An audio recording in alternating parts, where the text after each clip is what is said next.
Dad Quiet Revenge. Solo firma donde le decimos, just sign where we tell him to. My wife said that.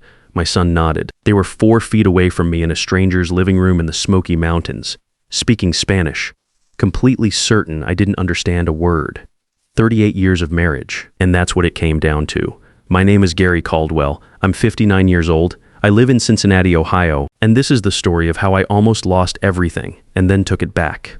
I spent 30 years as a foreman at Midland Steel outside Cincinnati. Not glamorous work, but I was good at it. I knew every machine on that floor by sound alone. I could tell you which press was running hot just by the pitch of the motor. I had 22 guys on my crew at peak production, and not one of them got seriously hurt on my watch in 3 decades. Then the plant closed in spring 2021. Ownership consolidated operations down in Alabama. They gave us 60 days notice and a handshake. I was 57 years old with nowhere to be on a Monday morning. Sandra, my wife, said it would be fine. She'd help manage things while I adjusted. That's how it started. Looking back, I can trace exactly how it happened. After I retired, Sandra started paying the bills online because I kept forgetting due dates. She took over managing our investment accounts because the new platform was too complicated for someone who didn't use computers all day. She scheduled the doctor appointments, the car service, the grocery orders. Every time she stepped in, she framed it as helping. I was tired and a little lost after the plant closed, so I let her. One thing at a time, I handed pieces of my own life over without realizing I was doing it. The Sandra I married was different. Back in the early 1980s, she laughed easy and talked about everything. Road trips we'd take, the house we'd buy someday, what our kids would be like. Sunday mornings, we'd drive out to Barton Lake with a cooler and no plan. Just sit on the bank half the day doing nothing. She called me her rock. I believed every word of it, but things changed, or maybe I just stopped noticing when they did. By the time I retired, dinner was mostly silence. I'd try to start something, mention a trip to Asheville I'd read about, or a used fishing boat listed for $3,200 on Craigslist, and she'd cut it off before I finished the sentence. We can't afford that. You don't think these things through, Gary. One evening I mentioned wanting to take a woodworking class at the community center on Vine Street, 10 minutes from the house. She laughed. Not a polite laugh, a real one, like I'd said something genuinely funny. At your age, you'll lose a finger. Then she went back to her phone. I sat there for a minute and didn't say anything. Then I got up and washed my own dishes. That was the night I downloaded the Spanish app. I'm not sure I made a conscious connection at the time.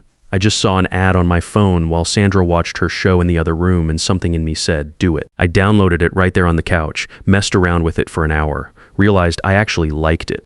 The next morning I drove to a Goodwill on Reading Road and found a used Spanish textbook for $2 and a pocket dictionary for $1. I put them both under a stack of fishing magazines in my nightstand drawer. Every night after Sandra fell asleep, I'd turn on the small reading lamp, angle it away from the door so the light wouldn't show under the crack, put my earbuds in and work through the lessons. Pronunciation first, then conjugations, then full practice conversations from the app. I kept a notebook with difficult words and phrases, filled it page by page in handwriting so small I could barely read it back. I wasn't doing it to prove anything to Sandra. I wasn't even thinking about her when I studied. I just needed something that belonged entirely to me. When you feel like a background character in your own house, a secret starts to feel like the only air that's really yours. By month 4, I was following along with Spanish language radio on my morning drives without losing the thread. By month 7, I could hold a real back and forth conversation without pausing to translate in my head. By month 9, I was comfortable. Not perfect, but comfortable. I never told Sandra, never told Philip, never told anyone. Philip is our son. He's 35, lives in Miami, works as a financial advisor, makes good money, speaks fluent Spanish from years of working with clients in South Florida. He visits Cincinnati maybe twice a year, 3 times if the holidays line up. When he's here, he and Sandra fall into their rhythm immediately, inside jokes I'm not part of. A shorthand I've never been handed the key to. I love my son. I coached his Little League team from age 7 through 12. I remember a Saturday morning at Barton Lake when he was 9. He'd been afraid to touch the worms at first, made a face like I'd asked him to hold something radioactive. But I stayed patient, showed him how to bait the hook properly, and 20 minutes later, he pulled in a bluegill bigger than his hand. He was so proud he wanted to carry it home in a bucket to show Sandra, cried a little when she made him put it back. At night, I used to sit on the edge of his bed and read to him. 1 chapter, then he'd ask for 1 more page, then 1 more after that. I read him through half a shelf of books that way, 1 more page at a time. That kid grew up and sat across from me in a living room and called me simple to strangers. But I'm getting ahead of myself. Sandra came home one evening in October with a printed listing for a cabin property. She set it on the kitchen table in front of me like she was presenting a business proposal. Philip found it, she said. Smoky Mountains, Tennessee. The owners are a couple, Gerard and Lorraine Navarro. Very motivated to sell. Philip knows them through a client connection down in Miami. He thinks it's a solid investment, and it would give us a reason to visit him more often since he'd be closer when he flies into Nashville. I looked at the photos. Stone fireplace big enough to stand in, wrap-around porch with rocking chairs already on it. A path through hardwood trees leading down to a private lake. It was genuinely beautiful. That sounds great, I said, and I meant it. I thought maybe this was something we could build together, a shared project going into our 60s, a place we'd actually look forward to, a new chapter. Philip will handle all the negotiations, Sandra said, already moving toward the kitchen to start dinner. The Navarros are more comfortable in Spanish, so it just makes more sense. Said it like it was a weather report, a simple logistical fact. I told her that sounded fine. I didn't mention the Spanish. The drive down to Tennessee was 5 hours on a Saturday morning in early November.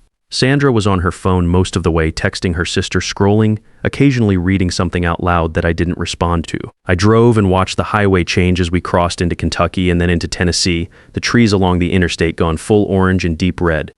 Philip drove up separately from Miami and met us at the property. The cabin sat on a wooded hillside about 40 minutes outside Gatlinburg, at the end of a 2-lane road that wound through a forest so thick the sky almost disappeared.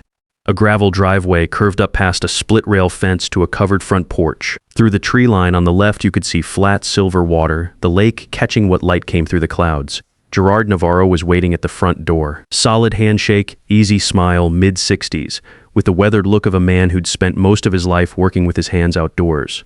His wife Lorraine appeared behind him, warm, unhurried, the kind of woman who makes you feel welcome before she said a word. She had coffee already poured on a pine table in the kitchen, and a plate of pecan rolls from a bakery in town. She apologized that they weren't homemade. I told her they were the best I'd had in years, which was true. Philip arrived 5 minutes after us, still in his driving clothes, looking polished the way he always did.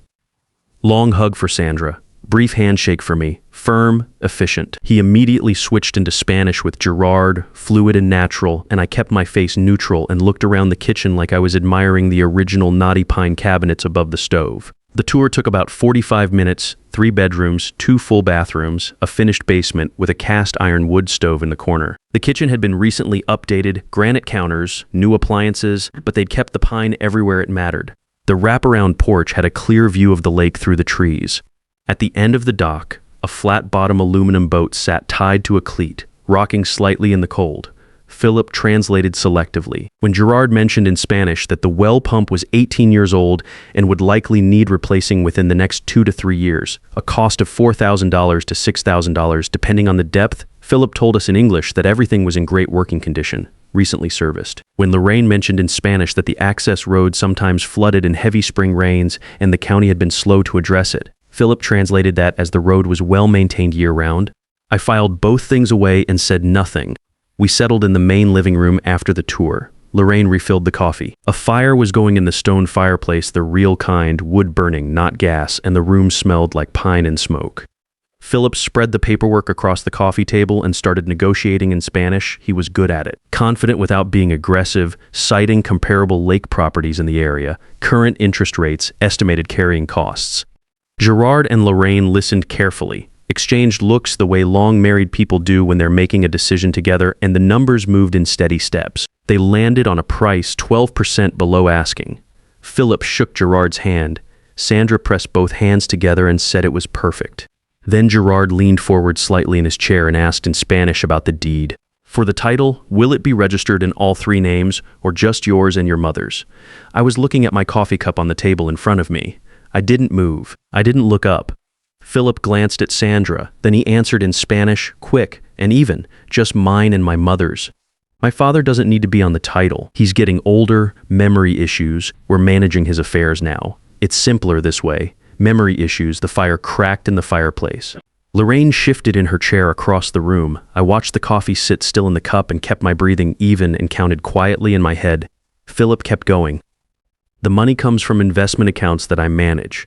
My father just needs to sign where we tell him to sign. Then Sandra said it. In that half Spanish she used when she wanted to sound like she knew what she was doing. She had maybe 15 words total, and she chose this one. Simple. Mi esposo es simple. My husband is simple to strangers. In their living room, 4 feet from where I was sitting. Philip nodded and added, Dad's always been a bit checked out, honestly. We've been managing things for a while now. This cabin will actually help the situation when we start looking at care options down the road. Having the assets properly structured makes everything a lot easier. Care options. There it was.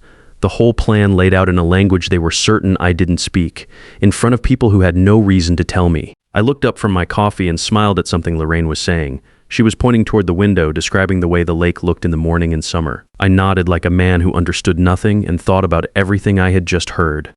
The drive back to the hotel that evening was 40 minutes. Sandra talked about paint colors for the main bedroom. She liked a warm gray, she said maybe with white trim. She wondered if the pine cabinets in the kitchen were worth keeping or if they should be replaced with something more modern. She asked me once what I thought and I said the pine was nice. She said maybe you're right and went back to scrolling her phone. I said almost nothing the rest of the way. She didn't notice. That night while Sandra slept, I sat on the edge of the hotel bathtub with the door closed and the bathroom light on. Tile floor, white walls, the kind of generic room you forget the moment you leave it. I sat there with my phone and searched for an hour. Elder Financial Abuse Ohio. Power of attorney revocation process. How to separate joint assets from a spouse. What rights does a husband have if wife controls bank accounts? I read until past 2 in the morning. Then I turned off the light and lay on top of the covers in the dark and stared at the ceiling until the sky outside started going gray. Back in Cincinnati the following Tuesday morning, I sat across from attorney Nadine in a small office on Montgomery Road, 3rd floor of a building that also had a dentist and an insurance agency. Her desk had a coffee mug that said World's Okayest Lawyer and a framed photo of 2 dogs. She specialized in elder law. I'd found her through the Ohio State Bar Directory, no connection to any lawyer Sandra knew, no overlap with anyone in our life. I told her everything, started with a plant closing and ended with a living room in Tennessee. She listened the entire way through without interrupting once. When I finished, she was quiet for a moment, looking at her notepad. Mr. Caldwell, what you're describing has a name. It's called financial elder abuse. It usually happens gradually and close to home, which is exactly why most people don't recognize the pattern until real damage has already been done. She asked if I'd signed any documents in the past couple of years that I hadn't read carefully. I told her about the papers Sandra handed me about 16 months ago. Sandra had called it financial simplification, consolidating our accounts, updating the estate plan, routine stuff. I'd trusted her. I signed where she pointed without reading closely. Nadine's expression didn't change, but her voice got careful. I need to see those documents as soon as possible. 2 days later, on a Wednesday morning, I drove to our bank alone. Regular close, nothing unusual about it. I told the service representative, a young woman whose name tag said Diane, that I was organizing our personal financial records and needed a complete account summary. She pulled everything up on her screen, asked no questions, and started printing. My name was still on our joint accounts, but there was a second account I had never seen before. Sandra's name only. Opened 14 months ago exactly, 1 month after I'd signed those papers. Current balance, $41,200. She had been moving money quietly and steadily, between $2,400 and $3,100 every single month for over a year. I asked Diane for 18 months of printed statements. She handed them over in a manila envelope. I thanked her, walked out to the parking lot, got in my truck, and sat there for 3 minutes without starting the engine. Then I drove home. Sandra was at her charity committee meeting. I sat down at the old Dell desktop in the corner of the living room, the computer we'd had for 8 years, the one she used for everything. I opened the browser history. It was all there. Searches from 8 months back, done on a Tuesday afternoon while I'd been out at Winton Lake.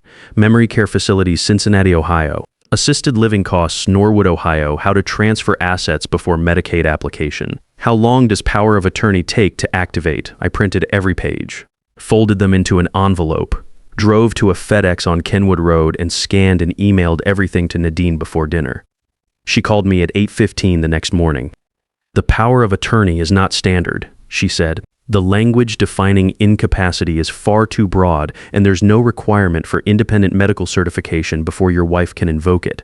You need to revoke this today, and I want you to get a full cognitive assessment done this week. Dr. Gloria ran the assessment at University of Cincinnati Medical Center the following Thursday. 4th floor, room with a window overlooking the parking structure. 2 hours of testing, memory recall, pattern recognition, reasoning sequences, processing speed. At the end, she set her pen down and looked at me directly. Mr. Caldwell, your cognitive function is well above average for your age group. I see no evidence of decline whatsoever. I asked her to print the report before I left the room. She typed it up while I sat there, signed it, and handed it across the desk. I folded it and put it in my jacket pocket. Over the next 3 weeks, I moved carefully and said nothing at home. I revoked the power of attorney, fully documented, witnessed, filed with Nadine's office. I opened new accounts at a different bank on the east side of town and began transferring my legal share of our joint assets, every transaction recorded with paper trails Nadine reviewed. I showed up at home every evening, watched the game, made my own dinners, was exactly who Sandra expected me to be. She noticed nothing. The cabin closing was scheduled for a Saturday in November. Philip drove up from Miami on Friday and stayed in the guest room. Saturday morning, the three of us sat in the living room, Sandra and Philip on the sofa, me in the armchair I'd sat in for 20 years. Outside the front window, the neighbor was raking leaves in his yard. Gray Cincinnati morning, the kind that settles in and stays. Philip laid the documents out on the coffee table like a man who'd done this many times. Just sign here, Dad, and initial here. Standard closing documents. I picked up the papers and started reading, all of it, from the top. Philip shifted in his seat after about 30 seconds. Dad, it's all boilerplate. You don't need to go through every line. I'd like to understand what I'm signing. Sandra's jaw tightened. Gary, don't be difficult. Philip has handled everything. This is just the formality. I kept reading. The first document was an asset transfer written in dense legal language, but clear enough once you worked through it. I was agreeing to relinquish my claim to half our investment portfolio, while acknowledging the cabin purchase was made without my financial contribution, which eliminated any ownership rights. The second document was a voluntary admission form for a senior memory care community in Blue Ash, contingent on family determination of need. I set both documents on the table. I'm not signing these. Silence. Gary, I understand what they are. Both of them. Philip leaned forward. His voice dropped into that smooth, managing tone I recognized from when he was a teenager caught in something he couldn't talk his way out of. Dad, I think you might be misreading the language. These are standard. Él no entiende nada, I said quietly. Solo firma donde le decimos. The room went completely still. Sandra's face drained. Philip's mouth opened and nothing came out for a long moment. That's what you told Gerard Navarro, I said. In his living room, while I was sitting right there, I put the bank statements on the table. 18 months of transfers, $2,400 to $3,100 every month into an account I didn't know existed. Then the printed browser history, memory care facilities, Medicaid asset transfers, power of attorney activation. Then Dr. Gloria's written report, 2 pages, signed and dated, well above average cognitive function, no evidence of decline. And last, my phone face up showing the recording app, Ohio is a one-party consent state. The conversation from that morning was already saved. Sandra tried to speak first. She said it wasn't what it looked like, that she was trying to protect me, that I didn't understand the financial complexity of what she'd been managing. Her voice rose and then broke and then went quiet. Philip said nothing for a long time. He sat with his elbows on his knees and looked at the floor. When he finally spoke, he didn't make excuses. He just said, "I'm sorry, Dad." That's all he said. I told them both to leave. Sandra moved to the guest room that night. Philip drove back to Miami the next morning. I sat alone in the kitchen after they were gone, drank a cup of coffee that went cold, and watched the backyard through the window for a while. The neighbor's dog was running loose in the leaves next door. I watched it until it went inside. The divorce was finalized the following April. Sandra received her legal share of our assets, calculated fairly by the court, not $1 more. She moved to Scottsdale to be near her sister. I heard through a mutual friend that she told people I'd had some kind of breakdown. I didn't bother correcting it. Philip went silent for 10 months. Then a letter arrived, handwritten, 4 pages. He wasn't asking for forgiveness, he wrote. He knew what he'd done and he wasn't trying to minimize it. He just needed me to know that he was ashamed and that the man who'd sat in that living room nodding along was not someone he wanted to be anymore. We met at a Denny's on a Tuesday morning in January. Neutral ground, nothing loaded about it. He looked older than 35. We talked for almost 2 hours about the years we'd lost, about Barton Lake when he was 9, about where things went wrong and when it was uncomfortable and necessary, and neither of us tried to wrap it up cleanly. Before he left, he asked if we could do this again sometime. Maybe, I said. Let's see how it goes. That was enough for now. I bought a small cabin in eastern Tennessee last August. My name on the deed, on the utility accounts, on the mailbox at the end of the gravel drive. I drove down alone on a Friday with a truck bed full of tools and groceries and stayed for a week. First morning I woke up at 5, made coffee on the propane stove, and took it out to the porch. The lake was black, then gray, then silver as the light came up through the trees. No sound except water and birds and the occasional creak of the porch boards under my boots. I joined a Spanish conversation group at the Westwood Branch Library back in Cincinnati. Third Thursday of every month, folding chairs in a circle, people of all ages practicing together. First meeting, I sat next to a woman named Vivian, 57, recently widowed, sharp and funny, the kind of person who corrects your subjunctive conjugation and makes you glad she did. We started getting coffee after the meetings, then dinner on Fridays. We're taking it slow. That feels right. I finally took that woodworking class at the community center on Vine Street, built a side table in solid oak mortise and tenon joints hand-finished with Danish oil. It sits in the cabin now beside the front window where the afternoon light hits it just right. Every time I walk past it, I think about the night Sandra laughed at the idea. Some things you build because you need them. Some things you build just to prove to yourself that you can. Sandra used to say I wasn't good at new things, that I gave up too easy, that I didn't have the patience for anything that took real time. Maybe she was right about who I was back then.